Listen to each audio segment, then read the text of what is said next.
실존에 대한 공부는 인류에게 이성이 싹트면서 시작하였습니다.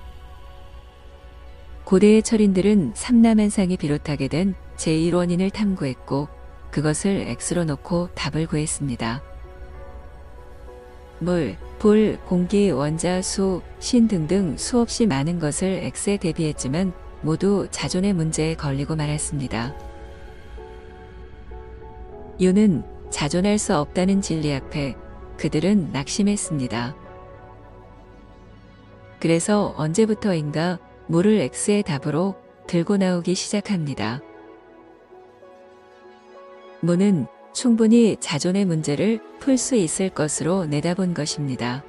하지만 무는 창조의 문제에선 답을 구할 수 없습니다.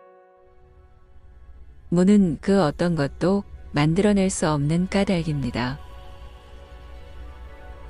결국 고대의 철인들은 X의 답을 찾지 못했습니다. 그리고 그 X는 세월이 흐르면서 수학의 영역으로 넘어갑니다.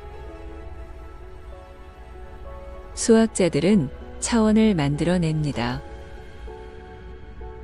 그들은 우리가 살고 있는 세상을 두 개의 밑변과 한 개의 높이로 이루어진 3차원으로 정의했습니다. 그리고 3차원의 한계를 넘어 4차원, 그리고 더 나아가 5차원에 이르면 X의 답을 찾을 수 있을 것으로 보았습니다. 이제 필요한 건 X를 구하는 방정식이었습니다.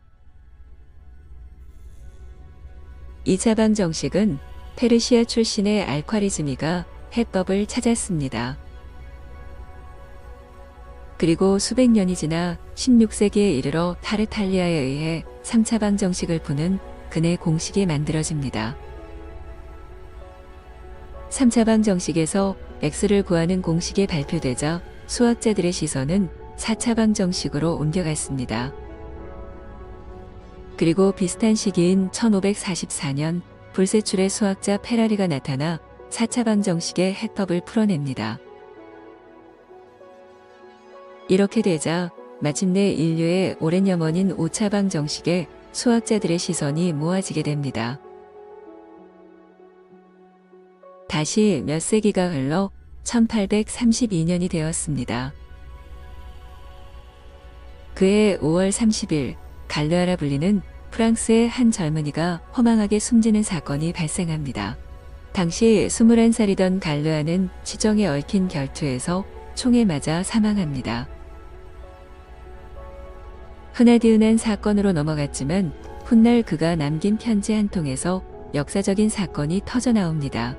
그건 다름 아닌 5차 방정식의 문제가 풀어졌기 때문입니다. 그런데 이번엔 기존의 해법과 달랐습니다. 갈르아는 5차 방정식이 기존과 같은 방식으로 풀 수 없다는 사실을 증명해 낸 것입니다. 갈르아는 그 이후로 대칭의 문제를 들었습니다. 5차원은 대칭이 깨져 있기에 어떤 근의 공식도 만들 수 없고 따라서 풀 수 없다는 것이 결론입니다. 수학자들은 갈르아의 증명이 옳다는 사실을 확인했습니다. 그와 동시에 5차 방정식을 향한 인류의 도전은 막을 내렸습니다. 어느 수학자도 이제는 5차 방정식을 다루지 않게 된 것입니다. 그런데 여기엔 재밌는 사실이 한 가지 있습니다. 5차원 세계는 대칭이 깨져 있다는 수학적 증명입니다. 우리는 대칭으로 된 세계에서 살고 있습니다.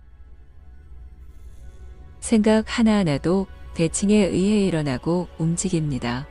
그래서 상대 세계라고 부릅니다.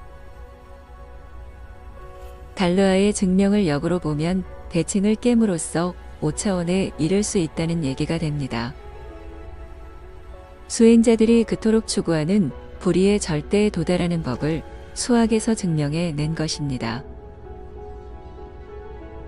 5차 방정식과 다른 방향에서 X를 탐구한 수학자가 있습니다. 게오르그 칸토르가 그 주인공입니다.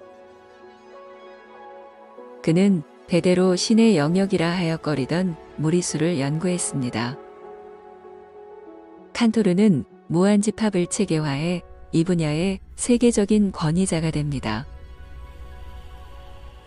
그런데 그가 무한세계를 연구한 이유는 학자로서의 명예를 위해서가 아닙니다. 그의 평생 수고는 신의 곁으로 다가가는 거였습니다. 믿음을 통한 구원이 아니라 자신의 발로 직접 찾아가고 싶었습니다. 그래서 그는 신이 살고 있다는 무한 세계를 연구했고 놀라운 사실을 발견합니다. 무한집합은 우리가 알고 있던 질서가 깨지면서 지극히 자유로운 세계가 됩니다. 칸토르가 무한집합에서 발견한 열쇠가 바로 자유인 것입니다. 무엇에도 걸림이 없는 자유. 그것을 통하면 신이 있는 곳으로 갈 수 있다고 칸토르는 굳게 믿었습니다. 수학에서 오차원을 다루던 두 가지 길인 오차방 정식과 무한집합에서 두 가지 열쇠가 나왔습니다. 전자는 대칭의 깨짐이고 후자는 자유입니다. 정리하면 대칭이 깨져 자유롭게 되면 오차원 존재가 될 수 있다는 얘기입니다. 수학은 X의 답을 찾진 못했지만 그것의 속성만은 정확히 알아냈습니다. 시타르타는 있는 그대로의 자리에서 그냥 깨달았습니다. 그냥 있는 상태를 언어로 옮기는 것이 쉬운 일이 아닙니다. 그런데 수학에서 그냥 있는 것에 대한 정의를 내렸습니다. 바로 대칭이 깨져 자유롭게 된 상태입니다. 수행자들의 발목을 잡고 있는 것은 오로지 생각입니다. 생각은 대칭에 의해 일어나고 또한 대칭 때문에 얽매여 있습니다. 그래서 생각의 대칭을 깨고 자유롭게 되는 것은 수행의 시작과 끝입니다. 그렇다면 우리들의 마음을 가득 채우고 있는 생각의 대칭을 어떻게 깰 수 있을까요?